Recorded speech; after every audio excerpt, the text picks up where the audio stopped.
Back here on the PAC Sports Network for our halftime show as we're at the break between Saint Vincent and Washington and Jefferson. We have the pleasure of being joined by the head men's basketball coach of Saint Vincent, Coach D.P. Harris. Coach, first off, thanks so much for joining us today. I know that we're early on in the year, but through the first, stretch of games, you guys have been playing really, really well. What have you liked about your team so far through the first handful of games?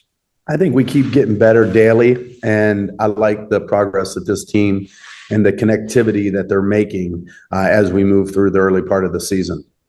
Well, I want to go back a couple games. You guys had a huge win against number 24 ranked Hood. How much confidence have you seen from your team since that victory against a team that, let's face it, they were in the NCAA tournament a year ago?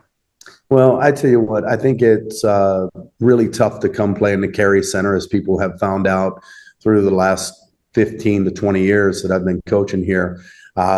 Hard place to come win, even if you're a nationally ranked opponent. I know when we had Marietta the first time that I was here, I think they were 11th in the country, and they came in and we beat them. This is a place that you don't want to come play. We take great pride in it. Our fans do. And, of course, Coach Dickman played here, so he knows how tough it is here to come in and get a win. So, but no, that's kind of springboarded us to where we are today. So, we'll see how we move forward. Well, one of the players you did bring back is Dev Ostrowski, and he continues to just be incredible, to say the least, in the PAC. What makes him such a special talent? I just think because Deb can shoot it from distance. I'd like to see him have a little bit more mix to his game. He needs to become a better defender. He's tremendous for us, right? And I'm saying he needs to, but you don't come to St. Vincent to be average. I'm not saying that Deb's average, but he certainly brings a different level when you can stretch the court and shoot it from that distance. I like his pull-up game, but most what I like about Deb, and everybody knows it, he's a high academic performing student, plays the piano. He has a lot of talents. He doesn't need basketball. I think basketball is more of an outlet for him. He's passionate about it. He might have a chance to be a pro, but he's still got a long way to go. We have him for another 18 months, so we're excited for him, and hopefully he'll get 2 championships while he's here. And a guy that you've had for many years now, Ocean Jones, continues to just kind of be that standard of success as a player in the PAC. How have you seen his leadership grow over the years? I know we see him as a player, but somebody that's been on the team now for 4 or 5 years, what kind of wisdom has he shared with some of these new guys on the team as well? Well, when I came in, I kind of did things a little different. And, Ocean said, I didn't think you liked me. You yelled at me every single day. But what I saw was the great potential in him, not only as a player, but, the man he's become today. And the way he goes is the way we go. And he's got to score a lot of points. He is constantly working with our younger players. He knows where this program went when I left, and he never wants to see that. And I didn't recruit Ocean, but I'm a big fan of him, a real big fan of Ocean. He's been here 5 years, using his COVID year, but he is definitely a spark for us, and certainly just a great leader. Mike Izzolino, a three-point assassin for you as well, but he's really taken a step defensively. I've been really impressed with him on that side of the ball. In what ways have you seen him kind of take on that extra step of being that great defender, and how did you see him, work on it in the early practices before the season started? Man, he went from a kid 8 years old playing under my desk when his dad worked with me to one of the hardest playing players that's ever played for me. And when people say, oh, you treat Mike differently. Yeah, I've treated Mike differently for a long, long time. Sometimes not great. But certainly I love Mike with all my heart. And he is just a kid that, in Geneva game, he dove on the floor, went into the bleachers. And I'm thinking, oh, my God, he's not going to get back up. And he pops right up. He's one of the best shooters in the league, if not the best shooter in the league. And then you say, now he's playing hard. And I wouldn't say that about him last year, but I will tell you that I don't think I've ever coached a more passionate player than Michael. And I'm a really high on Mike, and I'm high on all of our players, but high on Mike just because how much he loves the game. Sometimes we got to tell Mike, hey, put your ego in your pocket. He can get himself going a little bit, but that's part of being 21, 22 years old. Well, you have those three kind of the driving forces, but then Javonte Jones and Max Gordon, those have been the really nice kind of additions to this team as transfers. What do they each bring to the table, and how have you noticed them start to gel with guys like Ossian and Mike and Dev as well? Well, Max is, from Florida.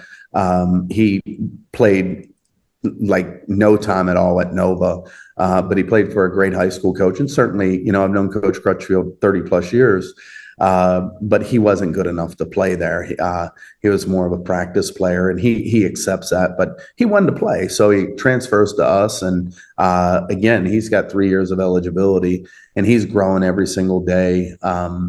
Learning how to play within our system, kind of learning how to play within himself. I think he's very happy here. He's learning about the snow, the rain, the ice, and some cold weather. But other than that, and he's starting to make shots. Man, he's starting to make shots. But it takes time for everybody to get comfortable, and certainly getting comfortable with my coaching style. And, he's been fantastic. And Javonte Jones, I think he has been just tremendous down low, and especially as a shot blocker. What do you think is this team's, I guess, ceiling, if you will, or potential that they can reach now that you've got a guy like Javonte Jones that can do a little bit of everything, and he's just such an explosive player? I'm not sure, because I'm not sure how far Javonte will go. I mean, we're just scratching the surface with him. I mean, he couldn't, he's controlling his emotions now. He is a very, very coachable player. I think for him, he's found a home. Again, we have him this year and next year. So these next 18 months are going to be scary how good he can get. And we have him shooting 150 threes a day. And, if he does that, he's starting to make threes at a high clip. So now they got to come out and guard him. And once he gets our system down, this is a place where, you go see some of these teams play. They play like robots. We want to let our players know that there's no ceiling here for them. We want them to bust through the roof into the sky. And I think Javonte is a perfect example of how his game's growing. I mean, this is the place where you want to be. I mean, that's just simple. That's how we feel. It might not be, but we believe that, and our players believe that. And it clearly shows out on the floor. You can tell that your guys enjoy playing for you, and it's starting to show in the wins and loss column. But Coach, before we get you out of here, I want to hear from you. We're again kind of marching towards the holidays, obviously, but we're getting deeper into PAC play. You guys are on a little bit of a run. How do you keep this going and carry this momentum past the holidays and into really the thick of PAC play? Well, this is finals week, so these guys are stressed out of their mind. The game here today versus W&J, it's critical. But, win or lose, we're still going to be in the thick of it. Winning here today would be really great for us. But we're going to get these kids out of here. They're going to go home for the holiday. And then we come back. We feel strongly, we might not lose the rest of the year. And that's a strong statement. But that'll be the goal when we come back. We knew that our front end was harder than the beginning. But, and there's some great coaches in here. I know Timmy Facina's come in here and kicked our tail 2 years in a row. That's never been done. Never been done. Timmy and our friends were both ADs. And I told him, I said, I've never been beaten by a guy twice in 2 years coming into the Carry Center. So I can't let him do that a third time.